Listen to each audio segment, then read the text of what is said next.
Have you ever, tried to move with two kids and a cat? Oh man, that is, yeah, that's a nightmare scenario. Right. Just pause for a second and put yourself in that headspace. Mhm. Think about the visceral, hair-pulling stress of packing up your entire life into cardboard And boxes. just the sheer exhaustion of orchestrating the logistics. Exactly. But beyond the physical labor, there's that immense mental weight. You're trying to figure out if a new home or like a new neighborhood or a school district is actually the right fit for your family. Yeah, finding a home is definitely not just a math problem involving interest rates and square footage. No, not at all. It is a deeply personal, incredibly high-stakes life event. Which is exactly why the friction of the modern search process feels so painful. You aren't just buying a physical structure made of wood and drywall. You are essentially purchasing the lifestyle that happens inside and around that structure. And up until now, the tools we use to find that lifestyle have been, well, surprisingly primitive. Yeah, you basically enter a zip code, you filter by a price cap, and you scroll through a grid of photos, hoping something clicks. Hoping for the best, yeah. So today we are doing a deep dive into some source material that attacks this exact disconnect. I'm really excited for this one. Same here. We're examining a transcript from the March 2026 AI Investor Summit. Specifically, we're looking at a presentation by a Zillow product manager named Nicholas Stevens. And Stevens actually recently lived through that exact kids and cat moving nightmare. He did. So he knows the pain firsthand. Our mission with this deep dive is to explore how the real estate industry is trying to solve what he calls the trust-busting problem of generic AI. And the underlying premise here is really crucial for anyone following artificial intelligence. If you spend time playing around with a generic large language model, you know it excels at synthesizing vast amounts of scraped data. Like it can pull from the internet and confidently tell you the median home price in a specific zip code. But the moment you ask it a real human question, Destroy- big time. Like if you ask, does this house have a fenced yard so my 5-year-old doesn't run into the street? Right, the generic model completely falls apart there. It does, because it doesn't actually understand physical space. So it either hallucinates an answer just to please you. Which is incredibly dangerous when hundreds of thousands of dollars are on the line. Exactly. Or, it throws its digital hands up and essentially tells you to just go search the listing yourself. Yeah, which defeats the purpose. Totally. Okay, let's unpack this because Stevens presented a new tool at the summit called AI Mode. Right. The stated goal here is to turn the technology from a basic probabilistic search engine into an end-to-end real estate confidant. They are really attempting to bridge the gap between those theoretical AI limitations and practical everyday application. And to demonstrate how they're pulling this off, the presentation walked through 3 actual customer journeys from the very first day this AI mode was deployed. Yeah, so these aren't hypothetical use cases, right? Yeah, exactly. They are anonymized, but real-world prompts. The first user they highlighted was Beth. Okay, tell us about Beth. So Beth is a first-time buyer based in Phoenix who had been renting for years. She opens the platform and begins what looks, on the surface, like a very basic interrogation of the system. Right, I saw that. She asks these really surface-level questions about a specific property, like, does it have recent upgrades? And the AI confirms the kitchen was updated. Then she asks about the roof material, and the AI says it's slate, exterior, brick, year built, 1938. It even identifies the HVAC system as a Lennox. Which is a matter of pure survival if you're enduring those summers in Phoenix. Oh, absolutely. But honestly, looking at this interaction, my first thought was a bit skeptical. Like, isn't this just a glorified text filter? How so? Well, it's basically just reading the listing description aloud in a chat window. I mean, I could just use my own eyes to find out the roof is slate. What's fascinating here is how the source material frames the psychology of this interaction. Stevens uses the concept of an iceberg. An iceberg. Yeah, so Beth isn't asking these questions because she can't find the data. She is actively testing the machine. Oh, I see. She is operating at the water level of the iceberg, verifying whether this AI is going to give her factual content or if it's going to hallucinate. It's like she's subconsciously conducting her own Turing test before she trusts it with her wallet. Exactly. Wow. She needs to know the system is grounded in reality. And because the AI passes that initial test, she feels comfortable pulling the conversation deeper into her actual financial reality. Right. In the source notes, this is possible because of a feature called buyability, where roughly 4 million users have pre-registered their unique financial information. Yeah, and we are talking about hard data here. Debt-to-income ratios, credit scores, all generating a highly specific monthly affordability metric, So Beth asks the AI, can I afford to buy this home right now? which is a massive leap from asking about the roof. Huge. The underlying mechanism here is really impressive. A standard large language model wants to generate text based on probabilities, right? But when Beth asks about her affordability, the AI has to instantly pivot and query a highly deterministic, strict database containing her buyability profile. So it's merging fluid conversation with rigid financial APIs. Yes. And it doesn't just hand her a generic mortgage calculator. It analyzes her specific profile and delivers a nuanced answer. It tells her that while it is technically possible to buy the home, it would be a significant financial stretch. Wow. And that feedback fundamentally changes her entire trajectory. It does. She realizes a $450,000 four-bedroom house is just too risky for her current situation. So within the same chat window, she adjusts her parameters. She scales back. Yeah, she asks for 3+ bedrooms under $400,000. Immediately, the AI trims her options from 580 homes down to 1,600 that actually fit her real-world budget. And she even takes it a step further by asking for today's mortgage rates. Right, which the AI pulls in real time to back up her updated viability number. And a culmination of all this is the logistical handoff. Beth types, "I want to tour this property." This is where it gets crazy. Yeah, the AI is integrated directly with a booking system called Showing Time Plus Win, which currently handles about 90% of home viewings in America. That's massive market share. Right. So the AI automatically coordinates with the listing agent's schedule and books a live in-person tour for Wednesday at 1 p.m. Just incredible. It handles the financial reality check, the filtering, and the logistics in one continuous thread. I mean, just imagine your own financial reality seamlessly acting as a personalized lens for every single item you shop for online. It would change everything. It's automatically filtering the physical world through what you can actually afford and then executing the appointment. So Beth proved the AI can do the math and handle the logistics. Yeah, she does. But real estate isn't just about clean math and perfectly formatted databases. It's about messy, human-entered data that is, often wrong. Very often wrong. So what happens when the AI is confidently incorrect? We see this exact scenario play out with the second user profiled in the presentation. Right, Peter. Peter, exactly. Peter's journey highlights a completely different architectural challenge for artificial intelligence. He is moving to Seattle and zeroes in on one specific condo. Okay. Instead of just looking at the estimated market value, the Zestimate, as a static number, he begins having a natural language conversation with the pricing model itself. That sounds intense. What does he ask? He asks why the condo is priced the way it is. He wants to know if nearby comparable properties have pools. And what does the AI say? The AI informs him that in Seattle, outdoor pools are quite rare, which actually commands a premium and drives up the value of this specific unit. So he's basically digging into the hidden variables of the algorithm. Yes, he's interrogating it. But by week 3 of Peter looking at this same condo, things take a sharp turn. Peter asks the AI about the homeowner association fees, which are listed at $275 a month, and he asks if utilities are included in that price. Right, a very normal question. Exactly.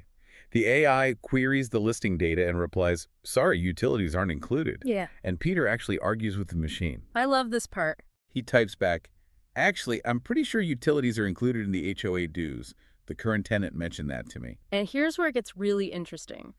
Peter has basically spent 3 weeks getting a PhD in this one specific condo. A PhD in a single real estate listing. Yes. And the AI doesn't just stubbornly stick to its script. It doesn't tell him he's wrong. No, it takes the correction.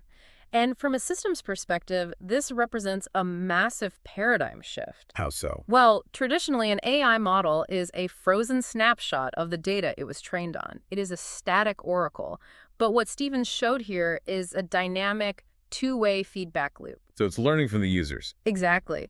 The AI takes Peter's localized human knowledge, that offhand comment from a current tenant, and it flags it within the broader system. Wow. It essentially pings the seller and the listing agent, alerting them that their market data might be inaccurate and suggesting they update the listing to market the property more effectively. I just love the idea that a prospective buyer is unknowingly performing quality assurance on a seller's listing just by having a chat. It's brilliant. It flips the entire dynamic of how real estate databases are maintained. It decentralizes the data collection completely. Yeah, but equally important is how the AI maintains context over time. Peter doesn't just log in once. Right. He comes back over the course of 3 weeks, initiating 45 distinct conversations. 45. That's a lot of chatting. It is, and the AI doesn't suffer from amnesia. It remembers him. Right. And over those weeks, Peter shifts from asking about pricing to asking about lifestyle. Like neighborhood stuff. Yeah, he asks about the local fine dining scene, and the system suggests a famous spot called Canlis. He asks about groceries, and it maps out the nearest Safeway and Whole Foods. Okay, that's pretty useful. He asks about green spaces, and it points him to Gasworks Park. It's mapping out his daily routine before he even moves. Exactly. It's building this comprehensive profile of what matters most to him on a Tuesday night versus a Sunday morning. Yeah, it really understands his life. So we've seen how Beth navigated the strict financial integration and how Peter demonstrated the AI's ability to learn and correct flawed data. Right. But the third user, Cindy, pushes the technology into much murkier territory. She definitely does. Facts and math are one thing, but buying a house is inherently emotional. And Cindy shows us how the AI attempts to process subjective values and trade-offs. Right, so Cindy is looking for a property in the Florida Panhandle, and her prompts are entirely subjective. Give me the example. She finds a house with a great pool, but she notices on the map that it backs up to a busy street. She asks the AI, how big of a trade-off is that? This is such a fascinating use case because she's essentially asking code to evaluate human annoyance. Yeah, she is. And what does it do? The AI actually analyzes historical property values on that specific street. It confirms that while the busy road is a factor, it hasn't historically dragged down the resale value of that specific property compared to the rest of the neighborhood. Okay, so it grounds the emotion in data. Exactly. But then she asks a question that is incredibly vulnerable. It is. She says, this one checks almost everything but is priced high. Am I stretching for features? Oh, wow. Yeah, think about the psychological weight of that prompt. She is asking a piece of software to evaluate her life choices. That is heavy. How does it even answer that? To help her process this, the AI generates a contextual comparison matrix. Now, Stevens joked during the summit that generating a comparison table is trivial. He said he coded one in a Computer Science 101 class using Python. Right. Tables are easy.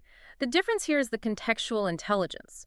When the AI compares two properties for Cindy, like let's say Wintergreen versus Galliano, it doesn't just list square footage side by side. What does it do? It highlights the exact variables it knows she is wrestling with, a better layout versus move-in ready condition. Okay, I have to play devil's advocate here, though. Sure. In behavioral economics, we talk a lot about decision fatigue, right? Where humans get so overwhelmed by choices that they just accept whatever the default option is. Isn't it incredibly risky to let an algorithmic black box act as your financial therapist? Like, what if it subtly nudges Cindy toward a property that benefits the platform more than it benefits her? If we connect this to the bigger picture, the brilliance of this specific architecture is that it actively avoids making the final choice for her. It doesn't choose. No, it doesn't tell her what she values. It functions as a mirror. The system synthesizes her latent desires and presents a very clear fork in the road. Interesting. It essentially says, look at your own data. On the left, you can have the attached garage and the gated community. On the right, you can have the extra bedroom and a lower total monthly cost. You cannot have both. Which of these two realities matters more to you? So it forces human clarity rather than automating the decision. Exactly. It makes her confront the reality of compromise.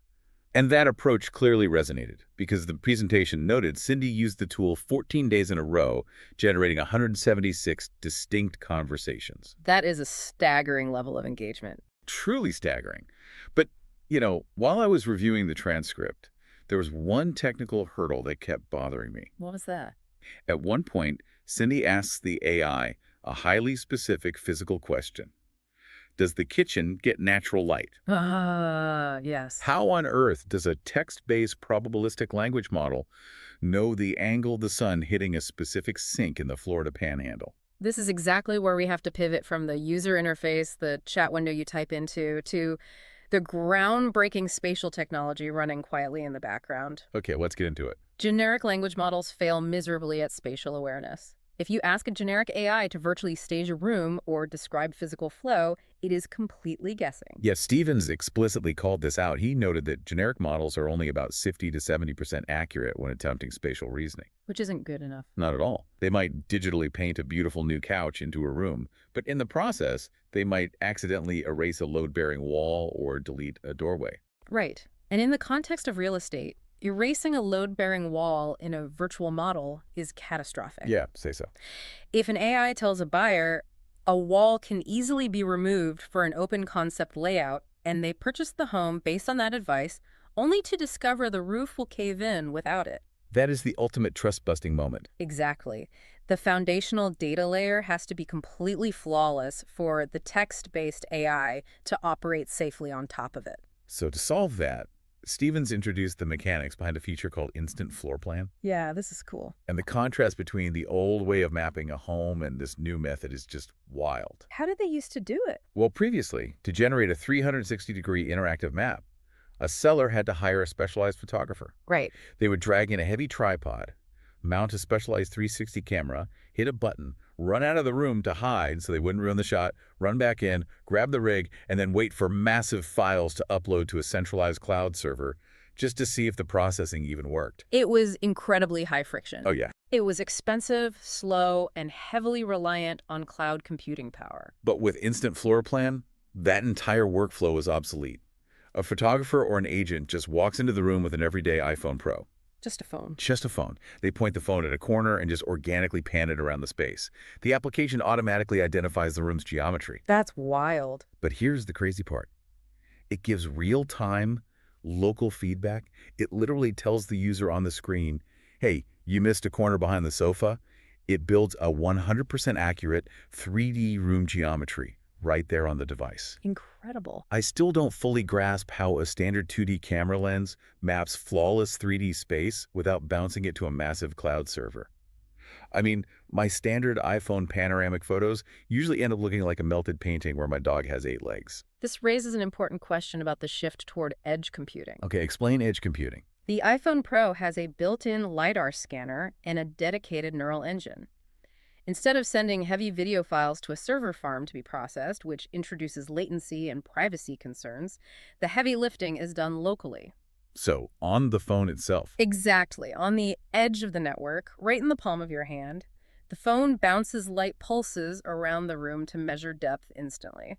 So the phone is physically measuring the room, not just taking a picture of it. Precisely. And that perfect spatial data becomes a foundational layer for everything else. Ah, I see how it connects now. Right. Without an undeniable, mathematically perfect 3D map of the home, the AI mode could never confidently tell Cindy about the south-facing windows over the kitchen sink. It needs the map first. It does. It couldn't tell Stevens where the kids' playroom is situated relative to the master bedroom.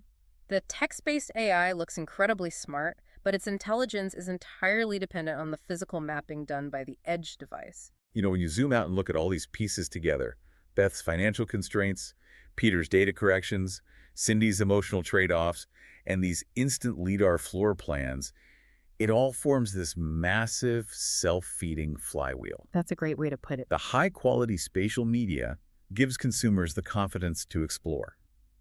That exploration generates incredibly deep behavioral data. And all of that rich contextual data feeds back into the model, allowing it to instantly align with exactly what the next user needs. And it is vital to understand that the ultimate goal of this ecosystem isn't to replace the human element of real estate. Right. Towards the end of the summit, Stevens handed the presentation over to Cameron Swiggett, who oversees the professional side of the platform. Swiggett made it very clear. There are roughly 1.5 million licensed real estate agents in the U.S. Yeah. This technology is not engineered to eliminate them. It's engineered to be an engine for them. Exactly. It synthesizes the messy, complex, emotional chaos of human decision-making. So when Cindy is finally ready to make a concrete offer after her 14 days and 176 conversations, the human agent steps in fully informed.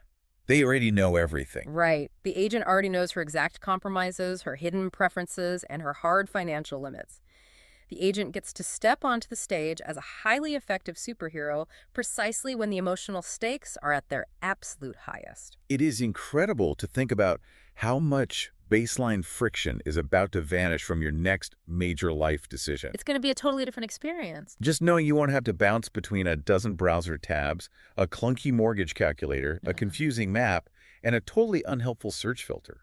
You just have a conversation with the system that actually remembers you and deeply understands the context of your life. Yeah, it's pretty amazing. But as we wrap up this deep dive into the source material, there is a lingering thought that I just cannot get out of my head. What is it? It wasn't explicitly covered in the presentation, but it feels like the inevitable next step of this architecture. We've just seen how this AI learns your exact behavioral patterns. Right. It maps out the precise features you are willing to compromise on. It calculates your true, absolute bottom line budget, all because you've been casually chatting with it for weeks, treating it like a trusted confidant. Where are you going with this? So what happens when you are finally ready to buy and your highly informed, hyper-personalized AI has to negotiate directly with the seller's highly informed AI? Oh, wow. Right. If these algorithms already know exactly what both sides will secretly accept before the conversation even starts, will the art of the deal and all the human emotion attached to it be completely removed from the price tag of our homes? That is a wild thought. Something to mull over the next time you ask an algorithm for a little real estate advice.